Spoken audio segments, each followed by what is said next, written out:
కుక్క పని కుక్క చేయాలి, గాడిద పని గాడిద చేయాలి. ప్రభుత్వం అనేటటువంటిది మద్యం దుకాణాలు నడపకూడదు దండగా అని రాష్ట్ర ప్రభుత్వం ఇప్పుడు భావించింది కదా.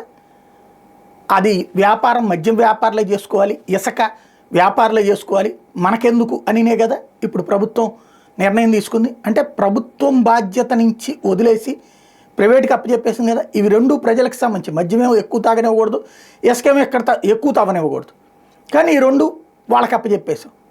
అదే ఫైబర్ నెట్ వచ్చాడు ప్రభుత్వం ఎందుకు తీసుకోవాలి? ఇప్పుడు పెద్ద స్టోరీ రాశారు, ఏపీ ఫైబర్ నెట్ ఇక పని చేస్తుంది, వికేంద్రీకరణ విధానంతో సమస్యకు పరిష్కారం, నిర్వహణకు 1900 కోట్లు కేంద్ర నిధులు అన్నటువంటిది. కేంద్ర నిధులు వచ్చిన తర్వాతనన్నా వాటిని తీసుకుపోయి నాశనం చేయకుండా, ఇదంతా 50 లక్షల కనెక్షన్స్ తీసుకెళ్తాం, 1 కోటి కనెక్షన్స్ తీసుకెళ్తాం. కేబుల్ ఆపరేటర్లకు ఇవ్వండి, ఇంటర్నెట్ ప్లస్ కేబుల్ కనెక్షన్ కలిపి ఇప్పించండి. ఇంటర్నెట్ ప్లస్ కేబుల్ కనెక్షను 500 రూపాయలకి ఇవ్వాలని చెప్పి షరతు పెట్టి కేబుల్ ఆపరేటర్లకు ఆ డబ్బులు ఇస్తే వాళ్ళు బాగుపడతారు, ఎట్ ద సేమ్ టైం ప్రజలు బాగుపడతారు. ఫైబర్ నెట్ది ఎంత పెంట అయిందో చూసాం. ప్రభుత్వాలు అట్లాంటి పనులు చేయలేవు, ఇంటింటికి రోజు సమస్యను పరిష్కరిస్తా. బిఎస్ఎన్ఎల్ ఫెయిల్యూర్ అదే. ఒకప్పుడు ఫోన్ పెట్టించుకుని తర్వాత ఎందుకు వదిలేసుకున్నాం, దానికి సర్వీసింగ్కి రారు. ప్రభుత్వ ఉద్యోగంలో ఉండేటటువంటి వాళ్ళకి ప్రైవేట్ దానికి ఉండేటటువంటి తేడా అది.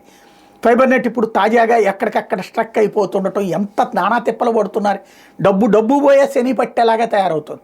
ఒకసారి ఆలోచించుకుని ఆ ఫైబర్ నెట్ నిర్వహణ ఏదో, ఆ ఫైబర్ నెట్ని తీసుకెళ్ళి ఆ ప్రైవేట్ ఎవరైతే కేబుల్ ఆపరేటర్లకు ఇస్తే ఎంఎస్ఓలు, ఇప్పుడు అన్ని రకాలైనటువంటి సంస్థలు ఉన్నాయి కదా, సిటీ కేబుల్, సి ఛానల్, ఎస్డివి, తర్వాత యాక్ట్, ఇట్లాగా వాళ్ళకి అప్పచెప్తే వాళ్ళు పర్ఫెక్ట్గా ఇస్తారు. ఈ బెనిఫిట్ ఏదో వాళ్ళకి ఇస్తే తక్కువ రేటుకి ఇస్తారు, ప్లస్ ప్రయోజనం ఉంటుంది. కావాలంటే ప్రభుత్వం స్టిక్కర్ వేసుకోండి, ఓ పక్కన 3 ఫోటోలు వేసి ఇవ్వండి, మీరే ఇచ్చినట్టు ఉంటుంది.